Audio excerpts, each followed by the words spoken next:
দেশের চলমান পরিস্থিতি নিয়ে নিজেদের স্পষ্ট অবস্থান জানাতে হঠাৎ করে জরুরি সংবাদ সম্মেলনের ঘোষণা দিল জাতীয় নাগরিক পার্টি। দেশের সমসাময়িক রাজনৈতিক ও সাময়িক ইস্যু সামনে রেখে জরুরি সংবাদ সম্মেলন ডেকেছে জাতীয় নাগরিক পার্টি। দলটির পক্ষ থেকে জানানো হয়েছে, এই সংবাদ সম্মেলনে বর্তমান পরিস্থিতি নিয়ে তাদের দৃষ্টিভঙ্গি ও করণীয় তুলে ধরা হবে।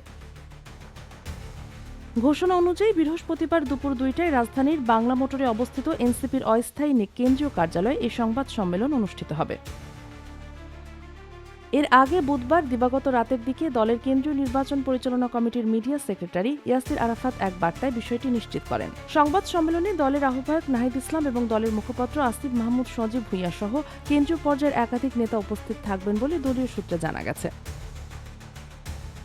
রাজনৈতিক অঙ্গনে এই সংবাদ সম্মেলন ঘিরে ইতোমধ্যে কৌতূহল তৈরি হয়েছে। গুরুত্বপূর্ণ কোনো বক্তব্য বা কর্মসূচির ঘোষণা আসতে পারে এমন জল্পনাও চলছে। হঠাৎ ডাকা এই সংবাদ সম্মেলনে কি বার্তা দেয় জাতীয় নাগরিক পার্টি, সেদিকে এখন রাজনৈতিক মহলের দৃষ্টি। Sheikh Masuma, news desk, daily our Bangladesh.